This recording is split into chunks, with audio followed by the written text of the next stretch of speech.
नमस्कार दोस्तों, स्वागत है आप सभी का कोहली क्लासेस में। और जो लोग जीएस विजन चैनल से जुड़े हैं उनका भी स्वागत है। तो आज का हमारा टॉपिक है आधुनिक भारत में 1857 के पहले और उसके बाद की जो महत्वपूर्ण विद्रोह या आंदोलन हुआ था उसके बारे में देखेंगे। क्योंकि जो 1857 की क्रांति है वो तो एक प्रमुख क्रांति था ही, लेकिन कहीं ना कहीं 1857 की क्रांति को बनाने में बहुत सारा अर्थात भूमिका तैयार करने में बहुत सारा ऐसा आंदोलन हुआ अर्थात विद्रोह हुआ जो ये 1857 की क्रांति का मेन कारण भी बनता है जाके।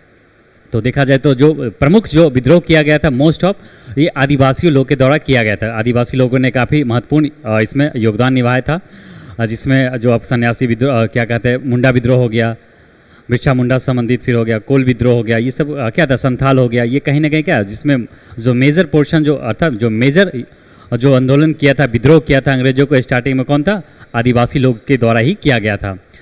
और साथ ही साथ देखा जाए तो क्या था कि जो आदिवासी लोगों का जो जीवन यापन था किस पे निर्भर था, तो जंगलों पे निर्भर था।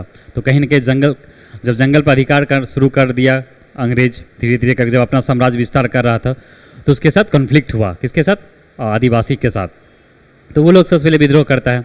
तो चलिए हम लोग इसमें देखेंगे, महत्वपूर्ण टॉपिक है। और इसमें हम लोग सन्यासी विद्रोह हो गया, चुआर विद्रोह हो गया, मुंडा विद्रोह हो गया, कोल विद्रोह हो गया वगैरह, बहुत सारा सैनिक विद्रोह भी होगा। और साथ ही साथ जैसे जमींदारों के विरुद्ध कुछ आंदोलन होगा, कुछ सेठों के विरुद्ध होता है, जैसे मोपला विद्रोह के बारे में हम लोग देखेंगे 1857 के क्रांति के बाद का क्रांति जो आएगा। तो चलिए स्टार्ट करते हैं। और ये हमारा क्या है, ये जो हमारा है एक थ्योरी पोर्शन है। तो हम लोग सबसे पहले थ्योरी पोर्शन देखते हैं, फिर थ्योरी से संबंधित देखते हैं, इसका क्वेश्चन आंसर देखते हैं। तो चलिए स्टार्ट करते हैं इस रिविजन मोड जो क्लास है हिस्ट्री का। चलिए स्टार्ट करते हैं।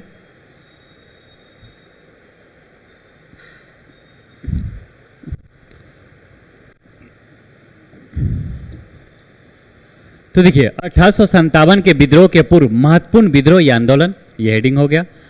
भारत के विभिन्न क्षेत्रों में आम लोगों के द्वारा 1857 के क्रांति से पहले भी बहुत महत्वपूर्ण आंदोलन किया गया था। और विद्रोह का जो मुख्य कारण था वो आर्थिक था, कि जो मोटे मोटे जितना भी आंदोलन हुआ, जितना भी क्रांति होता, कहीं ना क्या होता, किसी का शोषण हुआ। शोषण लोग किसका करता, देखा जाए जो कमजोर है उसी का शोषण होता है। जो ताकतवर लोग का कौन शोषण करता, उसे कोई करेगा नहीं। और मेजर जो होता शोषण के वजह वो आर्थिक ही होता। अगर आप किसी भी जाति धर्म से अगर आप स्ट्रांग है इकोनॉमिकल, अगर आप आर्थिक स्थिति में अगर स्ट्रांग है तो आपका कोई शोषण नहीं करेगा। शोषण करने से पहले वो सोचेगा 10 बार। तो ये जो मेन तो विद्रोह का जो मुख्य कारण क्या था, वो आर्थिक कारण ही था। और अधिकांश विद्रोह असफल भी हो गया। और इन विद्रोह में आदिवासी लोग ने सबसे सशक्त विद्रोह किया, क्योंकि इन लोगों का जीवन यापन जंगलों पर आधारित था। लेकिन दीकू अर्थात दीकू किसको कहा गया, बाहरी लोगों को दीकू कहा है। दीकू ने जब इनके क्षेत्र में प्रवेश किया तब इनकी झूम या जो पाडू की कृषि बाधित हो गई। तो एक झूम कृषि पद्धति थी जो आदिवासी लोग के द्वारा किया जाता है। इसमें क्या होता है, एक जंगल, जैसे वह जंगल है, जंगल को काट दिया, फिर वहाँ पे कृषि किया, फिर उस पर कुछ समय तक उस पर उपज करेगा अर्थात फसल लगाएगा। फिर जब उसका फर्टिलिटी कम हो जाएगा, पैदावार कम हो जाएगा, फिर आगे बढ़ जाएगा, फिर उसको काटेगा। इस तरह ये घूम कर झूम की खेती किया करता था आदिवासी लोग। तो जैसे अधिकार उस पर अंग्रेजों ने करना शुरू किया तो वो विद्रोह करना शुरू कर देता, कौन, आदिवासी लोग। तो झूम की कृषि बाधित हो गई और अंग्रेजों ने इन लोगों को ईसाई धर्म में भी परिवर्तित करना शुरू कर दिया। और साथ ही साथ क्या कर रहा था अंग्रेज, हम लोग पढ़े थे 1813 का जो अधिनियम आया था उसमें क्या था, ईस्ट इंडिया कंपनी क्या कर दिया, जो संसद था, संसद वहाँ ब्रिटेन का संसद उसको पारित कर देता है कानून कि जिसमें कि जाइए ईसाई लोग अब क्या करेगा, भारत जाके अपना ईसाई धर्म को क्या करेगा, उसको प्रचलित करेगा, अपना धर्म को प्रचार प्रसार करेगा। तो देखिए इन लोगों को ईसाई धर्म में परिवर्तन करना शुरू कर दिया। अब अंग्रेज क्या कर रहा है, इन लोगों को धर्म भी परिवर्तन करना शुरू कर दिया। और देखिए इसलिए अपने में से एक नेता का चुनाव कर इन लोगों ने विद्रोह कर दिया। फिर क्या क्या आदिवासी लोगों ने उसी अपने लोग में आदिवासी में से किसी एक को देखा, कोई ऐसा कोई लीडर टाइप का कोई है तो उसको चुनो और विद्रोह करो। तब जाके उसी दरमियान ये क्या हो जाता, शुरू करता है आंदोलन। चलिए, जब तक शोषण नहीं होगा तब तक विद्रोह भी नहीं होता है। बिना शोषण के विद्रोह हुआ ही कहाँ है, पूरा इतिहास तो ही सिखाता है। तो बहुत लोग कहेंगे नहीं सर, तो शोषण करना चाहिए विद्रोह के लिए नहीं, शोषण तो हमेशा हो ही रहा ना, किसी न किसी रूप में होता है। चलिए आगे बढ़ते हैं। तो देखिए उसमें से जो प्रमुख आंदोलन है उसके बारे में देखेंगे हम लोग, कौन कौन सा आंदोलन के बारे में देखेंगे या विद्रोह के बारे में देखेंगे। तो सबसे पहले हम लोग देखेंगे सन्यासी विद्रोह। 1857 के क्रांति से पहले एक महत्वपूर्ण विद्रोह हुआ था, सन्यासी विद्रोह। और इसका अगर कार्य पूछे तो इसका टाइम कब से कब रहा, 1763 से लेकर 1788। और नेतृत्वकर्ता, इससे संबंधित जो व्यक्ति थे नेतृत्वकर्ता दर्जी नारायण या द्विज नारायण केना सरकार। सन्यासी विद्रोह से संबंधित जो व्यक्ति थे नेतृत्वकर्ता थे और भी थे, लेकिन महत्वपूर्ण जो लोग हैं इनमें दर्जी नारायण या केना सरकार है। और वहीं हम लोग बात करें चुहार विद्रोह को, तो 1766 में चुहार विद्रोह हुआ था और उसका नेतृत्वकर्ता कौन था, तो दुर्जन सिंह सुबल सिंह। और दीवान बेला टम्पी का विद्रोह, दीवान बेलापट्टी का विद्रोह कब हुआ था, 1805 से 1809 के बीच लगभग ये चला। और किसके द्वारा नेतृत्व किया गया था, बेला टम्पी के द्वारा ये किया गया। फिर एक है बघेरा विद्रोह, ये बड़ोदरा में हुआ था, गुजरात के बड़ोदरा में। तो देखिए ये इसका जो समय रहा 1818 से 1820 के बीच इसका टाइम पीरियड रहा। फिर देखेंगे हम लोग पाइका विद्रोह, पाइका 1817 से लेकर 1818, बक्सी जगबंधु इससे संबंधित व्यक्ति हैं। और हो या होज विद्रोह 1820 के करीब हुआ। चलिए आगे बढ़ते हैं। फिर है भील विद्रोह कब हुआ, 1825 में। शिव रमन इनसे संबंधित है नेतृत्वकर्ता। और पागलपंथी विद्रोह 1825 में, जिसका प्रमुख केंद्र भी रहा है पटना में। नहीं, ये बहावी आंदोलन जो होता है इसका प्रमुख केंद्र का यहाँ आ जाएगा आपका पटना में रहा प्रमुख केंद्र। जब 1830 के करीब पटना में काफ़ी ये फेमस हो गया था बहावी विद्रोह। तो देखिए पागलपंथी विद्रोह करमशाह और टीपू, उसके पुत्र है करमशाह के पुत्र। तो करमशाह के द्वारा जो पागलपंथ का संप्रदाय का स्थापना भी किया गया था और फिर बाद में उसको लीड करता उसका पुत्र टीपू। अहोम विद्रोह 1828 में, गोमधर कुंवर नेतृत्व करता। रामोसी विद्रोह 1829 में हुआ और चित्तर सिंह इससे संबंधित व्यक्ति हैं। बहावी विद्रोह 1830, सैयद अहमद इनसे संबंधित है, सैयद अहमद। और दूसरा है कोल विद्रोह कब हुआ था, 1831 में कोल विद्रोह। इससे संबंधित व्यक्ति कौन है, बुद्ध भगत और बिंद राय। नेक्स्ट देखेंगे खासी विद्रोह 1833 में और इससे संबंधित जो व्यक्ति है तिरुत सिंह है।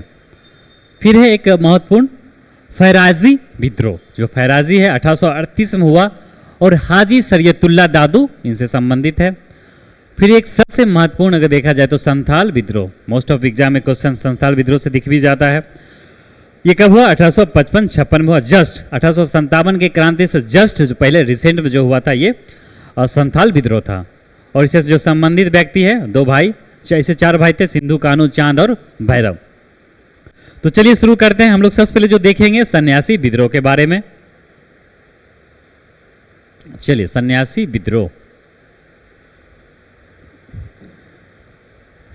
विद्रोह, इस विद्रोह का जो प्रारंभिक कारण था वो क्या था, जो टैक्स लगता था, धार्मिक टैक्स, उसी के विरोध में ये किया गया था। तो धार्मिक विरोध के बाद ये टैक्स विद्रोह हुआ था। यात्रा कर लगता था, तीर्थ यात्रा कर लगता था।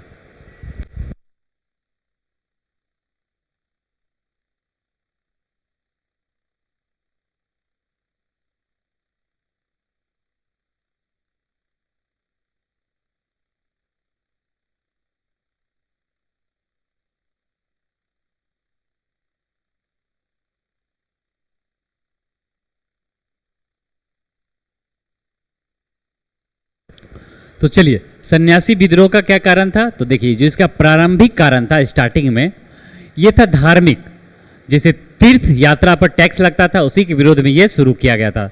लेकिन इसमें साधु संतों के साथ आम लोग भी शामिल हो गए। देखा जो सन्यासी विद्रोह था इससे जो संबंधित व्यक्ति था, इसमें जो इन्वॉल्व लोग था वो शंकराचार्य के अनुयायी था, गिरी संप्रदाय के लोग था। फिर बाद में कृषक, जमींदार, आम लोग भी इसमें पार्टिसिपेट किया था सन्यासी विद्रोह में। यह बंगाल में शुरू हुआ और आगे चलकर इसका स्वरूप राजनीतिक हो गया। तब अंग्रेज ने इसे कुचल दिया और इस विद्रोह का उल्लेख बंकिम चंद्र चटर्जी की पुस्तक आनंद मठ में किया गया। तो सन्यासी विद्रोह का जो चर्चा किया गया, इसका उल्लेख कहाँ किया गया? आनंद मठ, जो बंकिम चंद्र चटर्जी की पुस्तक है आनंद मठ, उसमें किया गया। और वंदे मातरम आनंद मठ से लिया गया है। तो जो वंदे मातरम है हमारा राष्ट्रीय गीत, वो कहाँ से लिया गया? आनंद मठ से ही लिया गया। चलिए आगे बढ़ते हैं। फिर जो नेक्स्ट विद्रोह आएगा, चुआर विद्रोह। इस विद्रोह का मुख्य कारण क्या था? तो आर्थिक था। हम लोग जैसा कि हम लोग जानते हैं, जो मोस्ट ऑफ जो विद्रोह होगा वो आर्थिक कारण से ही होगा, फिर जाके बाद में वो धार्मिक कारण भी होता है। या मोस्ट जो कुछ विद्रोह होगा जो धार्मिक कारण होगा, जो तत्कालिक कारण धार्मिक होगा, लेकिन कहीं ना कहीं क्या होगा, वो आर्थिक वजह से भी वो धार्मिक कारण होता है।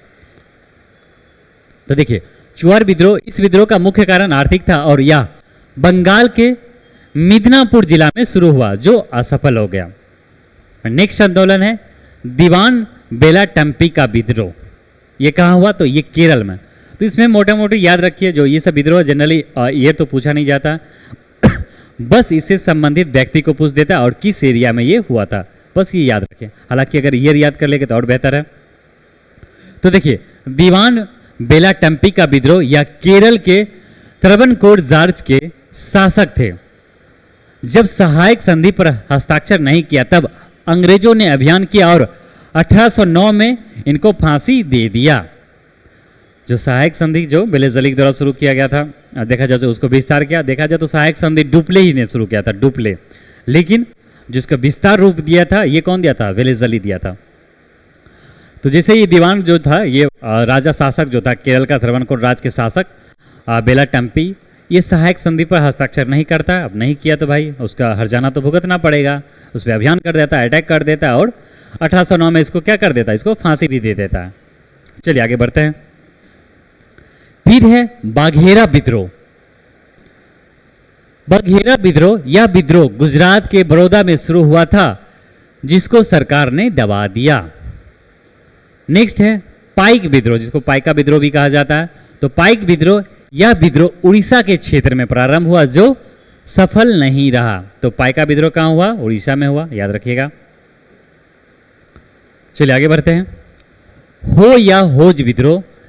तो हो या जो होज विद्रोह था, उसका जो तत्कालीन कारण था, तो तत्कालीन समय में बिहार के छोटा नागपुर क्षेत्र में हो जनजाति, एक जनजाति है, हो जनजाति के लोग ने इस विद्रोह को शुरू किया और अन्य विद्रोह के समान भी इसे दबा दिया गया।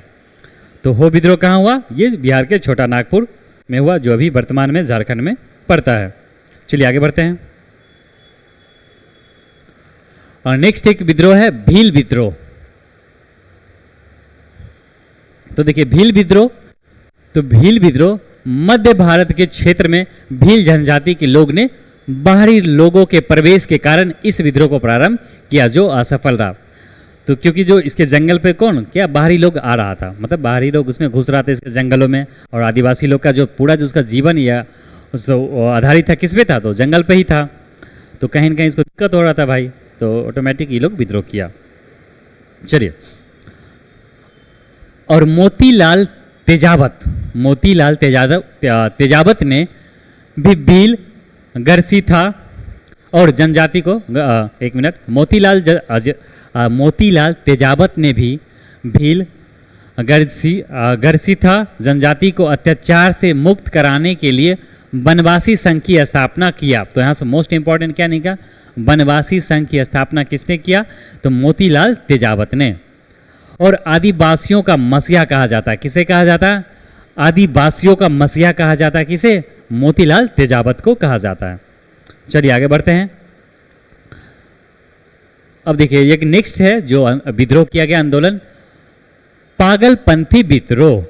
यह अर्ध धार्मिक संप्रदाय था। जो पागलपंथी था संप्रदाय, यह क्या था? एक अर्ध धार्मिक संप्रदाय था। और बंगाल के क्षेत्र में करम शाह ने इस विद्रोह को शुरू किया था। तो जो बंगाल का क्षेत्र है वहाँ पे करम शाह के द्वारा ये शुरू किया गया था ये विद्रोह, लेकिन आगे जाके इसका जो करम शाह के जो पुत्र हैं वो इसको आगे बढ़ाता है। और नेक्स्ट है अहोम विद्रोह। अहोम विद्रोह यह असम के क्षेत्र में किया गया। इसे जो प्रमुख लोग जो इसमें जो प्रमुख देखा जाए तो नेतृत्व करता कौन थे? गोमधर कुंवर। और असम को क्या कहा जाता? कामरूप, अहोम, असोम, प्राग ज्योतिषपुर। प्राग ज्योतिषपुर भी क्या कहा जाता है? असम को कहा जाता है। और साथ ही साथ कामता नाम से भी जाना जाता है असम के लोगों को। और असम के क्षेत्र में यातायात व्यवस्था को प्रारंभ करने के लिए जब अंग्रेज ने हस्तक्षेप किया तब विद्रोह शुरू कर दिया गया। चलिए, ये हम लोग तो रिवीजन क्लास देख रहे हैं, इसमें ज़्यादा डिटेल से बात नहीं करेंगे। बस आंदोलन, उससे नेतृत्व करता लोग कौन है, ये किस क्षेत्र में किया गया है, मोटा मोटी हम लोग इसमें देखेंगे। जब कभी फाउंडेशन क्लास देखेंगे तो उसमें हम लोग काफ़ी डिटेल्स में ये सब का बात करेंगे। चलिए आगे बढ़ते हैं। नेक्स्ट है बहाबी आंदोलन। जो नेक्स्ट आंदोलन है बहाबी आंदोलन, सैयद अहमद के नेतृत्व में बरेली में शुरू किया गया था। देखिए, जो रायबरेली में स्टार्ट किया गया। तो बहाबी आंदोलन सैयद अहमद के नेतृत्व में यह आंदोलन शुरू किया गया और 1830 में इस आंदोलन का मुख्य केंद्र कहाँ था? पटना में था। और इस आंदोलन का मुख्य उद्देश्य इस्लाम धर्म में किसी भी प्रकार का बदलाव नहीं किया जा सकता जिसको पैगंबर साहब ने दिया, अर्थात लॉर्ड एलिगन के समय इस आंदोलन को कुचल दिया गया। तो जो बहाबी आंदोलन था वो क्या था? इस्लाम धर्म से रिलेटेड था, क्योंकि इस्लाम धर्म में कुछ जो चेंजिंग हो रहा था, कुछ उसमें जो कुरीति है उसको लेकर किया गया था। लेकिन इन लोगों का कहना था कि नहीं, जो पैगंबर साहब द्वारा जो कहा गया उसको हम लोग मानेंगे। चलिए, और पटना में अली बंधु ने इसका नेतृत्व किया। तो पटना में जो बहाबी आंदोलन का नेतृत्व किसने किया? अली बंधु ने किया था। नेक्स्ट आंदोलन है रामोसी विद्रोह। रामोसी विद्रोह भारत के पश्चिमी घाट में इस विद्रोह को संचालित किया गया। तो रामोसी विद्रोह कहाँ हुआ? तो भारत के पश्चिमी घाट में, याद रखिएगा पश्चिमी घाट में। और चित्तर सिंह के बाद वासुदेव बलवंत फड़के ने नेतृत्व प्रदान किया।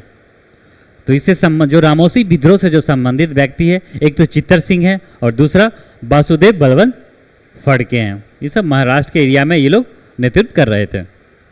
और देखिए, कोल विद्रोह, जो नेक्स्ट विद्रोह कौन सा है? कोल विद्रोह। यह विद्रोह भी बिहार के छोटा नागपुर अर्थात सिंहभूम क्षेत्र में किया गया, जो सफल नहीं हुआ। तो मोस्ट ऑफ आंदोलन क्या?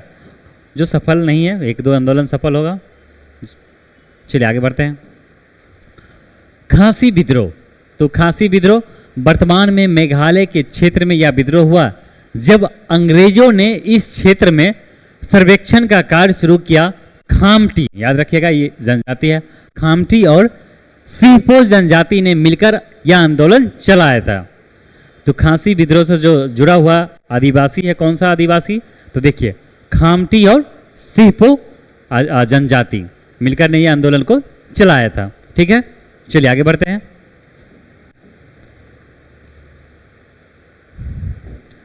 नेक्स्ट आंदोलन है फराइजी आंदोलन। फराइजी आंदोलन, फराजी आंदोलन भी कहते हैं। और बंगाल के क्षेत्र में हाजी शरीयतुल्लाह ने इसे शुरू किया था।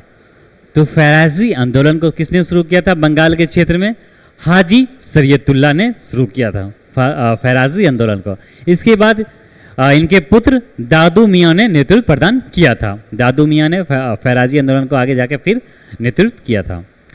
अब नेक्स्ट आएगा संथाल विद्रोह, मोस्ट इंपॉर्टेंट संथाल विद्रोह 1855-56 में हुआ था ये। और देखिए, 1857 के विद्रोह के ठीक पहले यह सबसे महत्वपूर्ण और सफल विद्रोह था। जो संथाल विद्रोह था वो क्या था? वो सफल विद्रोह किया गया था। और भागलपुर और राजमहल पहाड़ी के बीच के क्षेत्र को क्या कहा जाता था? दामन एको कहा जाता था। इसमें क्या कहते हैं? इस क्षेत्र में क्या क्या अंग्रेज क्या क्या आदिवासी जो मेन उसका जो एरिया था वहाँ से हटा के इसको बसाया गया था, इस ये वाले एरिया को, जिसको दामन एको कहा गया है। दामन एको कहा गया बंगाल और राजमहल का जो क्षेत्र है इसमें, जैसे साहिबगंज वगैरह हो गया, तो इस एरिया में बसाया गया जहाँ संथाल निवास करते थे। और इस विद्रोह का नेतृत्व सिंधु कानू नामक भाइयों ने किया। तो संथाल विद्रोह से संबंधित सिंधु कानू और भैरव और चांद, ये चारों भाई थे। इन लोगों के द्वारा ये क्या क्या विद्रोह शुरू किया गया था। आगे बढ़ते हैं। और पीरपैंती के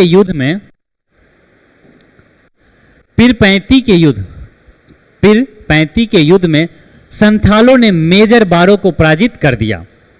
और पीरपैंती के युद्ध में क्या किया? संथालों ने मेजर बारो को हरा दिया। फिर क्या होता, और 1856 ईस्वी में संथाल परगना अधिनियम पारित करके सभी अधिकार संथालों को पूर्व के समान दे दिया गया। इस प्रकार उपयुक्त सभी विद्रोह या आंदोलन ने 1857 के विद्रोह की पृष्ठभूमि को तैयार किया।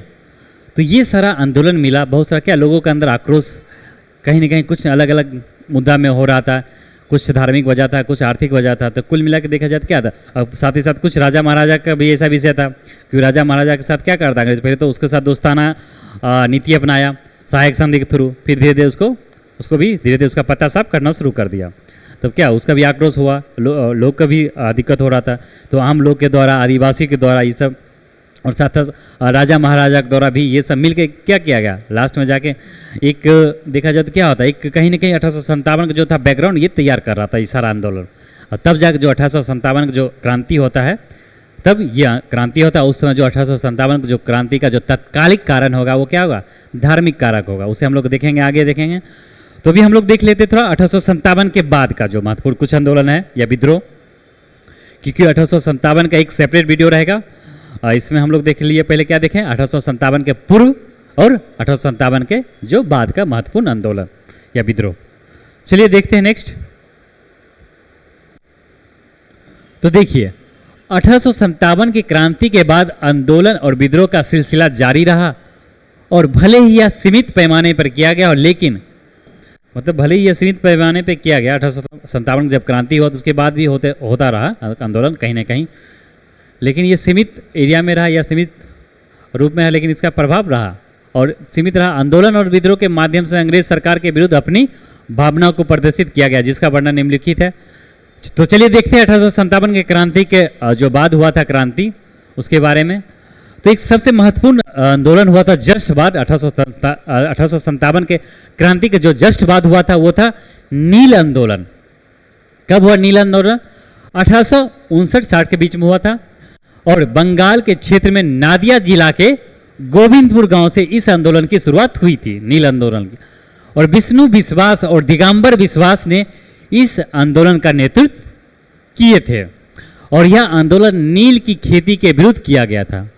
जो नील की खेती कराया जाता था अंग्रेजों के द्वारा, उसी के विरोध में यह किया गया था, क्योंकि नील की खेती करने से क्या होता था, जो भूमि था वो फर्टिलिटी खो देता था, उसका उपजाऊ था वो कम हो जाता था, बंजर हो जाता था जमीन। चलिए, और इस आंदोलन का विस्तार पूर्वक उल्लेख, जो नील विद्रोह उसका जो विस्तार पूर्वक उल्लेख किया गया, कहाँ किया गया? नील दर्पण में किया गया। एक नाटक पुस्तक है, ग्रंथ है, और इसके लेखक कौन है? नील दर्पण का, याद रखिएगा, दीनबंधु मित्र। तो नील दर्पण का जो लेखक है कौन है? दीनबंधु मित्र हैं। और नील दर्पण का जो अंग्रेजी भाषा में ट्रांसलेट किया गया, अनुवाद किया गया, मधुसूदन दत्त ने किया अंग्रेजी भाषा में। और हिंदू पेट्रियाट के संपादक हरिश्चंद्र मुखर्जी ने इस आंदोलन को पूर्ण रूप से अपना समर्थन दिया। ठीक है, चलिए आगे बढ़ते हैं। और साथ ही साथ ब्रिटिश सरकार ने 1860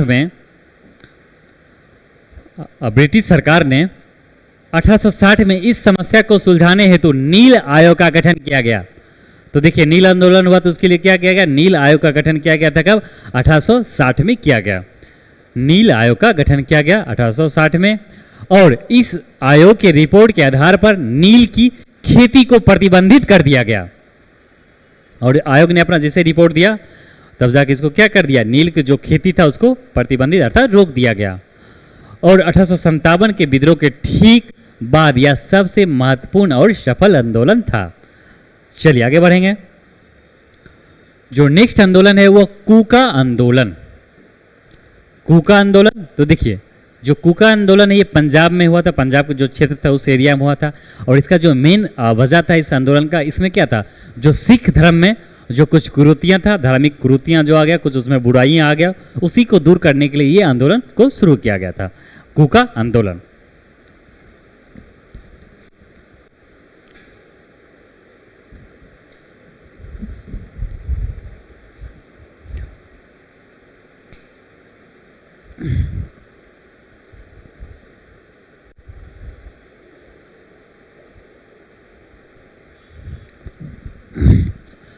चलिए आगे देखते हैं। कूका आंदोलन 1872 में इसका समय रहा। तो 1872 में होता है कूका, पंजाब के क्षेत्र में संचालित किया गया।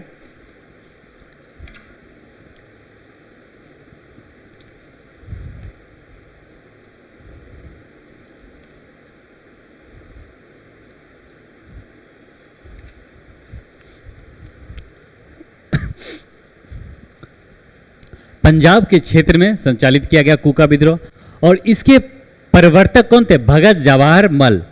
तो कूका आंदोलन से जो संबंधित व्यक्ति कौन से होंगे? भगत जवाहर मल थे, लेकिन लोकप्रिय बनाने का कार्य बाबा राम सिंह ने किया था। तो जो कूका विद्रोह को सबसे ज्यादा जो फेमस किए कौन किए?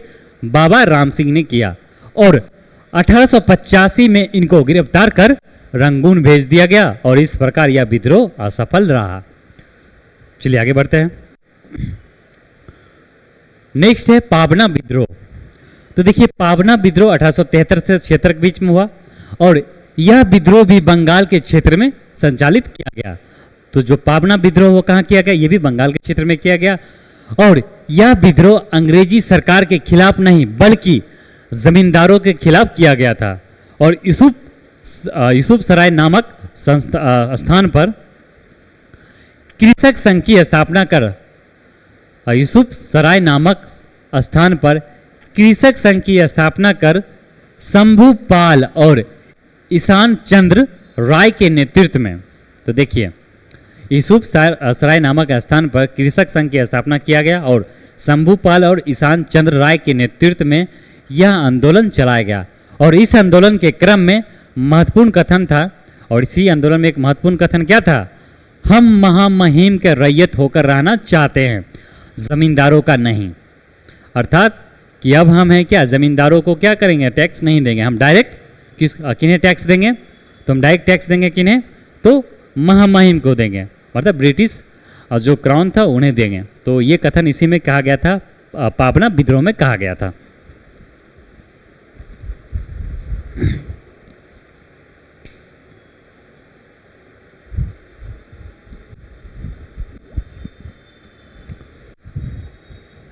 चलिए आगे बढ़ते हैं। नेक्स्ट है दक्कन का विद्रोह। तो देखिए, दक्कन का विद्रोह 1875 में हुआ। यह पश्चिमी घाट, या कहाँ हुआ था? पश्चिमी घाट में, महाराष्ट्र में हुआ। और महाजनों के द्वारा अधिक ब्याज वसूला गया था, इस वजह से हुआ था। तो क्या था? जो दक्कन का जो विद्रोह हुआ था 1875 में, इसका क्या वजह था? तो इसका जो वजह था, महाजनों के द्वारा जो दिया जाता था सूद पे कर्ज रुपया दिया जाता, उसमें जो टैक्स लिया जाता था, भर भर के बोरा का बोरा टैक्स लिया करता था। तो ऑटोमेटिक विद्रोह तो होना ही था।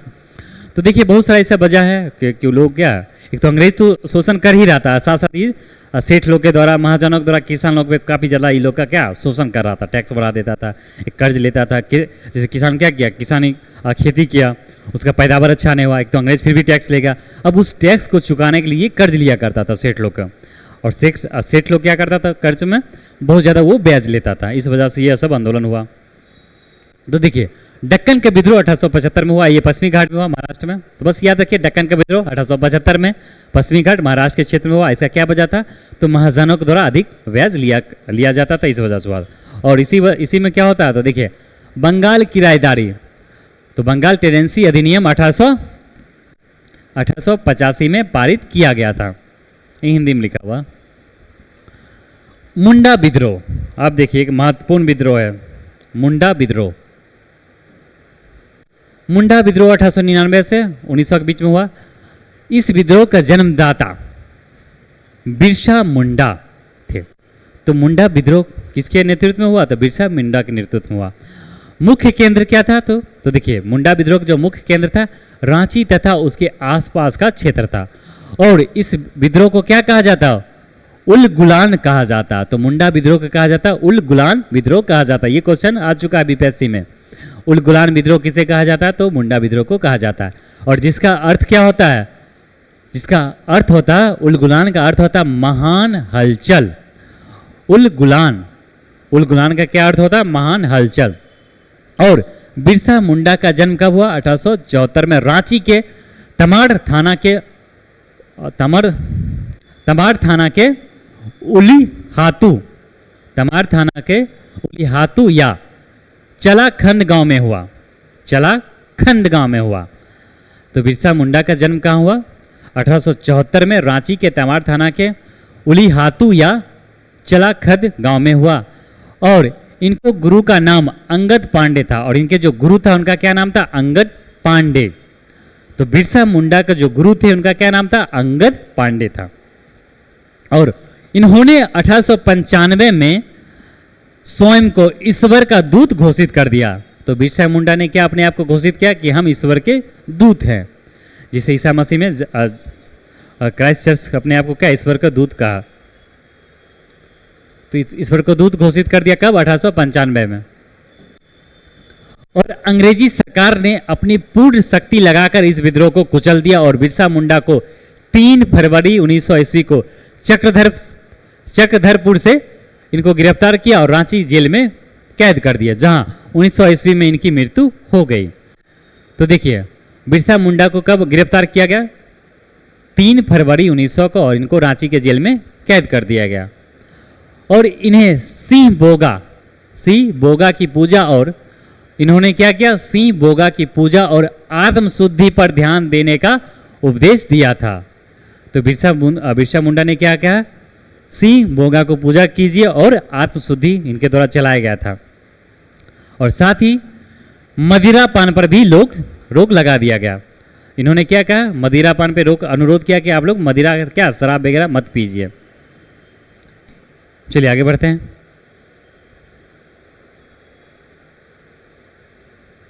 भले ही यह आंदोलन असफल हो गए, लेकिन जो मुंडा विद्रोह था, बिरसा मुंडा द्वारा चलाया गया था, यह असफल हो गया, लेकिन इसका बहुत सारा वजह था जो पॉजिटिव आया। तो देखिए भले ही यह आंदोलन असफल हो गया, लेकिन इसी परिप्रेक्ष्य में 1908 में छोटा नागपुर काश्तकारी अधिनियम पारित किया गया, जिसके अंतर्गत बेगारी प्रथा को समाप्त किया गया और खूंट काटी प्रथा को जारी रखने का प्रावधान किया गया।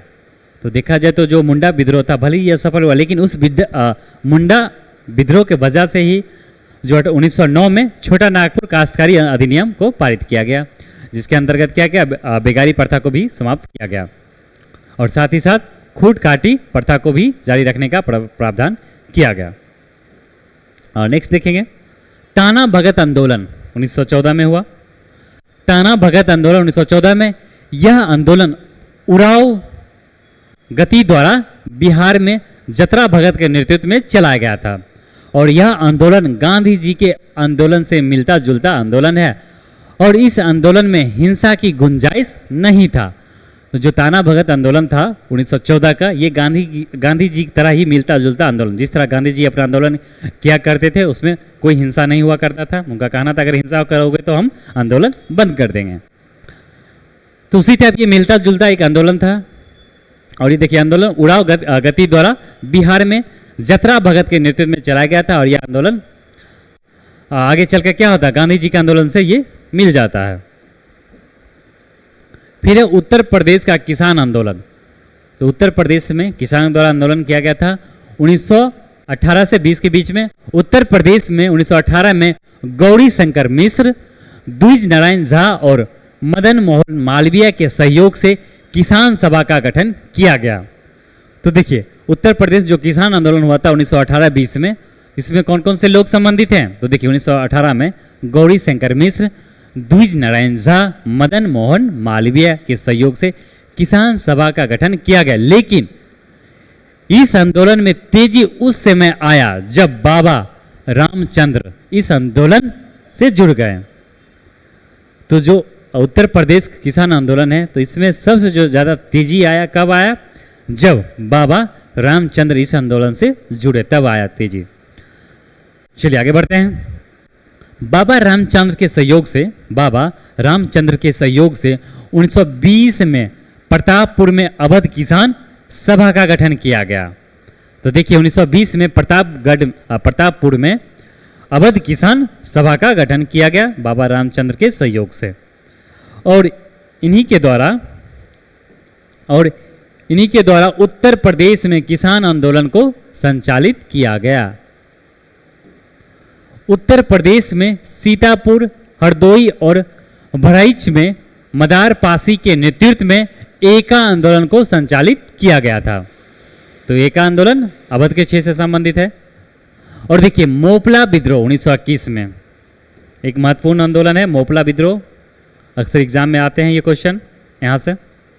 तो देखिए मोपला विद्रोह कब हुआ? 1921 में हुआ मोपला विद्रोह। यह केरल के मालाबार क्षेत्र में हुआ।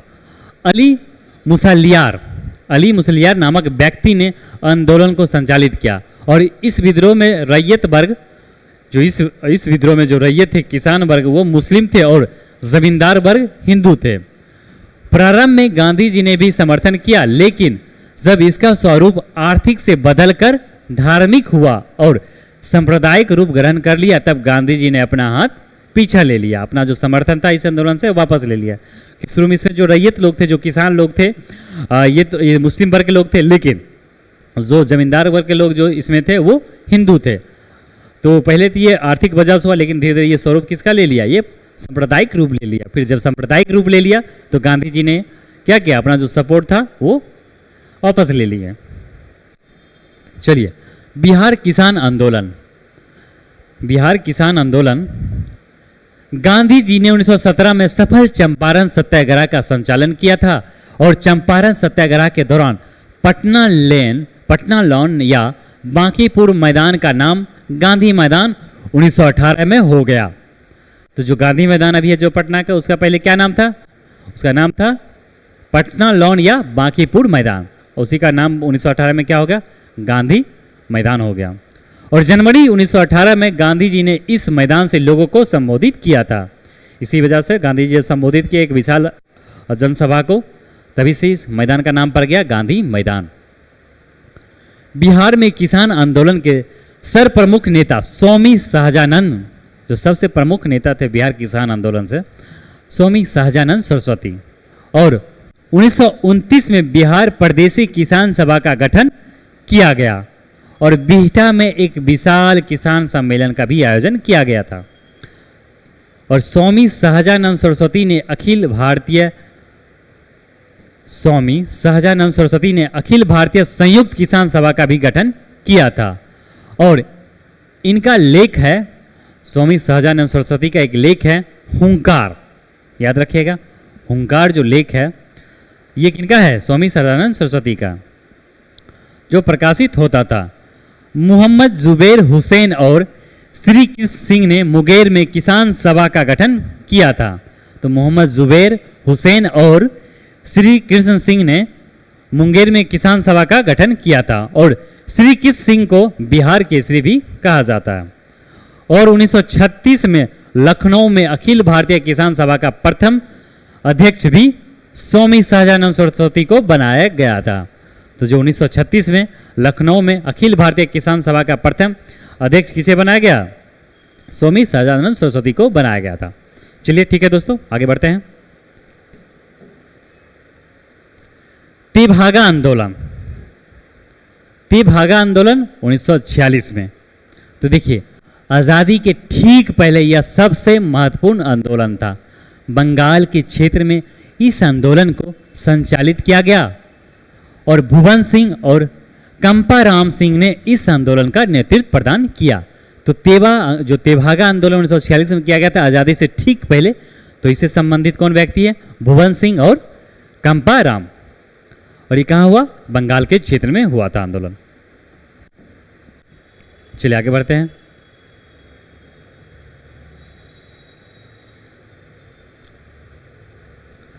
तो आज़ादी के पूर्व किसानों ने जो आंदोलन किया हुआ भले ही पूर्ण रूप से सफल नहीं रहा, लेकिन स्वतंत्रता के बाद जब प्रथम पंचवर्षीय योजना सरकार ने लागू किया, तब कृषि को सर्वोच्च प्राथमिकता देकर कृषि पर क्या जोर दिया गया, उसको सुधारने का प्रयास किया गया था, किसान के दिशा को। देखा जाए तो किसान का आंदोलन बहुत सारा किया गया आज़ादी से पहले। तो इसी को नज़र में रखते जो हमारा जब देश आज़ाद हुआ तब किसान को ही ध्यान में रखते हुए जो प्रथम पंचवर्षीय योजना लाया गया था 1951 से 56 के बीच में, उसमें किसान को हित में रखा, कृषि पर सब ज़्यादा जोर दिया गया था। चलिए तो जो हम लोग के जो थ्योरी पोर्शन उसे हम लोग कंप्लीट कर लिए। अब हम लोग देखेंगे इससे जो संबंधित कुछ क्वेश्चन देख लेते हैं, इंपॉर्टेंट क्वेश्चन। चलिए आगे बढ़ते हैं। 1857 के पूर्व तथा बाद के महत्वपूर्ण विद्रोह या आंदोलन। तो देखिए फैराजी कौन थे? तो फैराजी थे हाजी सरियउल्लाह के अनुयायी थे। ऑप्शन क्या हो जाएगा? ए हो जाएगा। एक बार आप लोग फिर से वीडियो को बैक करके रिवीजन कर सकते हैं। संथाल विद्रोह का नेतृत्व किसने किया था? तो संथाल विद्रोह का नेतृत्व किसने किया था 1855-56 में? सिंधु और कान्हू, और साथ ही साथ दो व्यक्ति और थे, चांद और भैरव। उल गुलान विद्रोह किससे जुड़ा था? तो मोस्ट इंपॉर्टेंट है उल गुलान विद्रोह। ये मुंडा जो था, मुंडा विद्रोह, उसी को उल गुलान बिरसा मुंडा द्वारा जो कहा गया, जो आंदोलन चलाया गया था, ये बिरसा मुंडा विद्रोह को उल गुलान विद्रोह कहा जाता है। बिरसा मुंडा का जो विद्रोह, मुंडा विद्रोह को उल गुलान विद्रोह भी कहा जाता है। चलिए, बेलूथम्पी ने अंग्रेजों के विरुद्ध आंदोलन का नेतृत्व किया था। कहाँ किया था? तो ये केरल के क्षेत्र में हुआ था, जब सहायक संधि पे हस्ताक्षर करने से यहाँ का शासक मना कर देता है। तो क्वेश्चन नंबर 5 देखेंगे। 1857 के विद्रोह के ठीक बाद बंगाल में निम्नलिखित में कौन सा आंदोलन किया गया? तो 1857 का जैसे ही आंदोलन समाप्त हुआ, उसके ठीक बाद जो आंदोलन किया गया था वो था नील विद्रोह। नील विद्रोह। और 1921 का मोपला विद्रोह कहाँ हुआ था? तो मोपला विद्रोह ये कहाँ हुआ था? ये केरल के क्षेत्र में हुआ था। इसका क्या हो जाएगा? सी हो जाएगा, जिसका प्रारंभिक कारण आर्थिक था, बाद में सांप्रदायिकता ले लिया था। महाराष्ट्र में रामोसी कृषक जत्था किसने स्थापित किया था? महाराष्ट्र में रामोसी कृषक जत्था किसने स्थापित किया था? तो ये किया गया था वासुदेव बलवंत फड़के के द्वारा किया गया था। और नील कृषकों की दुर्दशा पर लिखी गई पुस्तक, नील कृषकों की दुर्दशा पर लिखी गई पुस्तक नील दर्पण के लेखक कौन थे? तो नील दर्पण के लेखक कौन थे? दीनबंधु मित्र थे। दीनबंधु मित्र नील दर्पण के लेखक। और देखिए 1855 में संथालों ने किस अंग्रेज कमांडर को हराया था? तो 1855 में संथालों ने किसको हरा दिया था? कर्नल मेजर बारो को। मेजर बारो। चलिए आगे बढ़ेंगे।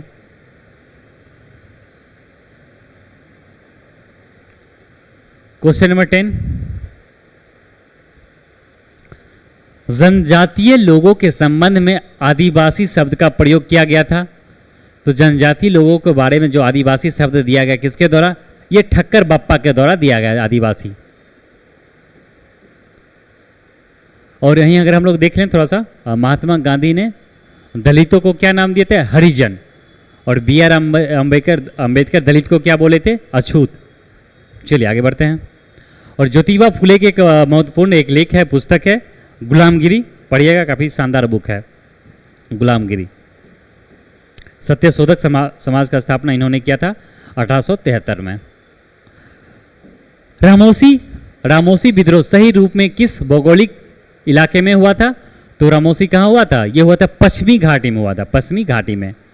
और वंदे मातरम गीत किसने लिखा है? तो वंदे मातरम गीत लिखा गया किसके द्वारा? बंकिम चंद्र चटर्जी के द्वारा, जो हमारा राष्ट्रीय गीत भी है, और इसे आनंद मठ पुस्तक से लिया गया। निम्नलिखित विद्रोह में से किसको बंकिम चंद्र चटर्जी ने अपने उपन्यास आनंद मठ में उल्लेख करके प्रसिद्ध किया है? तो बंकिम चंद्र चटर्जी ने अपने पुस्तक आनंद मठ में उपन्यास में कौन सा विद्रोह को लिखे हैं? तो सन्यासी विद्रोह के बारे में लिखे हैं, सन्यासी विद्रोह। हो विद्रोह कब हुआ? हो विद्रोह कब हुआ?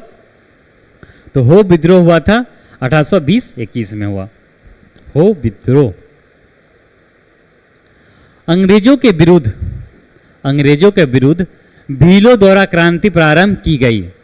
तो अंग्रेजों के विरुद्ध जो भीलों के द्वारा जो क्रांति प्रारंभ किया गया, कहाँ? ये मध्य एवं महाराष्ट्र में किया गया।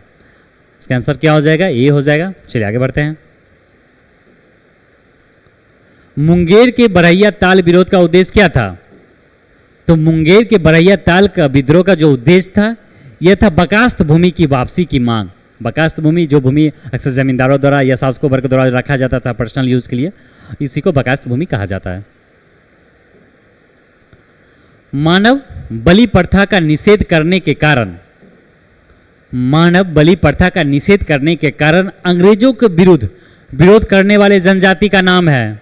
तो देखिए हम लोग पढ़े थे पिछले क्लास में, अगर आप लोग नहीं देखे जब उसमें क्या था, जो हार्डिंग प्रथम के द्वारा क्या करता है, हार्डिंग प्रथम करता है जो खोंड जनजाति में जो प्रचलित नर बलि प्रथा था उसको रोक लगा दिया जाता है। और खरवाल आदिवासी आंदोलन कब हुआ? खरवाल आदिवासी आंदोलन कब हुआ? 1874 में खरवाल आदिवासी आंदोलन हुआ। चलिए आगे बढ़ते हैं। निम्नलिखित युग्मों में से कौन सा सुमेलित नहीं है? बिरसा मुंडा बिरसा से संबंधित है, संताल सिंधु कानू से, अहोम गोमधर कुंवर, नायक दाना भगत, ये गलत है, ये सुमेलित नहीं है। 19वीं शताब्दी के दौरान होने वाले बहावी आंदोलन का मुख्य केंद्र था। तो 19वीं शताब्दी में बहावी आंदोलन कहाँ इसका मुख्य केंद्र था?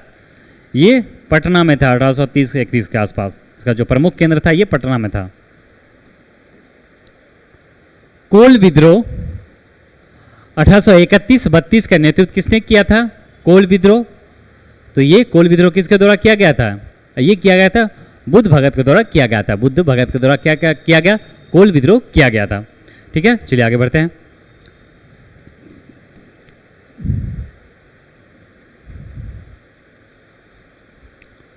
चलिए क्वेश्चन नंबर 22, ताना भगत आंदोलन जतरा उड़ाव ने किस वर्ष प्रारंभ किया? ताना भगत आंदोलन जतरा उड़ाव ने किस वर्ष प्रारंभ किया था? तो 1914 में यह आंदोलन किया गया था ताना भगत के द्वारा। और कूका आंदोलन को किसने संगठित किया था? कूका आंदोलन जो पंजाब के क्षेत्र में किया गया था, सिख धर्म में जो कुछ परिवर्तन को लेकर, उसमें जो कुछ बुराइयां आ गया था उसको सुधार को लेकर। तो देखिए ये गुरु राम सिंह के द्वारा किया गया था। इसका आंसर क्या हो जाएगा? सी हो जाएगा। बघेरा विद्रोह कहाँ हुआ था? बघेरा विद्रोह कहाँ हुआ था? ये बड़ौदा में हुआ था। और जिस आदिवासी नेता को जगत पिता अर्थात धरती आभा कहा जाता, किस आदिवासी नेता को जगत पिता या धरती आभा कहा जाता है? तो ये कहा जाता है किन्हें? बिरसा मुंडा, भगवान बिरसा मुंडा को कहा जाता है। इनको भगवान की उपाधि दिया जाता है, इनको भगवान कहा जाता है। चलिए, बिरसा मुंडा किसके पक्ष में थे? झारखंड के पक्ष में थे? उत्तराखंड के पक्ष में थे? नहीं, ये अपने हक अधिकार के पक्ष में थे। इनमें से कोई नहीं, अपने मतलब अपने लोगों के, आदिवासियों के। सूची को सूची 2 से मिलान करना है। तो देखिए, मोपला विद्रोह किस क्षेत्र में हुआ? मोपला हुआ था केरल में। पावना विद्रोह, तो पावना विद्रोह कहाँ हुआ? ये हुआ बंगाल के क्षेत्र में। और एका आंदोलन अवध के क्षेत्र में। और बिरसा मुंडा विद्रोह ये बिहार, उस समय जो भी वर्तमान में झारखंड का एरिया है। तो इसका जो आंसर हो जाएगा ऑप्शन नंबर ए हो जाएगा। पहला के, दूसरा के, बी का 3, सी का 4 और डी का 2। चलिए, पागल पंथ की स्थापना किसने की थी? तो पागल पंथ एक संप्रदाय था, किसके द्वारा स्थापना किया गया था? ये करमशाह के द्वारा किया गया था, करमशाह के द्वारा। निम्नलिखित में से कौन फैराजी विद्रोह का नेता था? तो निम्नलिखित में कौन फैराजी विद्रोह का नेता था? तो दादू मियाँ फैराजी विद्रोह से संबंधित है। और देखिए, स्वामी सहजानंद सरस्वती ने एक पत्रिका का प्रकाशन किया था जिसका नाम था, तो स्वामी सहजानंद द्वारा जो एक पत्रिका प्रकाशित किया जाता था, क्या नाम है? हुंकार। चलिए आगे बढ़ते हैं। क्वेश्चन नंबर 31, बिहार प्रांतीय किसान सभा का गठन कब हुआ? तो ये 1929 में हुआ था। बिहार प्रांतीय किसान सभा का गठन कब हुआ? 1929 में किया गया। चलिए आगे बढ़ते हैं। और किसान प्रदेश के ग्रामीण क्षेत्र में एका आंदोलन चलाया गया था। किस प्रदेश के ग्रामीण क्षेत्र में एका आंदोलन चलाया गया था? तो ये कहाँ चलाया गया? अवध में चलाया गया। बिरसा मुंडा के अनुयायियों ने किसका अवतार माना? तो बिरसा मुंडा के जो अनुयायी थे, बिरसा मुंडा को किसका अवतार माना? तो ये मांगा किसका? धरती आभा। इसका आंसर क्या हो जाएगा? बी हो जाएगा। चलिए 33 का क्या हो जाएगा? ऑप्शन नंबर बी हो जाएगा। नेक्स्ट है 1920 में बिहार में रविदास सभा का गठन किसने किया? तो 1920 में बिहार में रविदास सभा का गठन किया था किसने? जगजीवन राम ने। नेक्स्ट लास्ट क्वेश्चन, बंगाल नाटक नील दर्पण का अंग्रेजी अनुवाद किसने किया था? तो जो नील दर्पण है तो इसका अनुवाद अंग्रेजी में किसने किया? ये किया गया था माइकल मधुसूदन दत्त के द्वारा, जबकि दीनबंधु नील दर्पण पुस्तक लिखे हैं।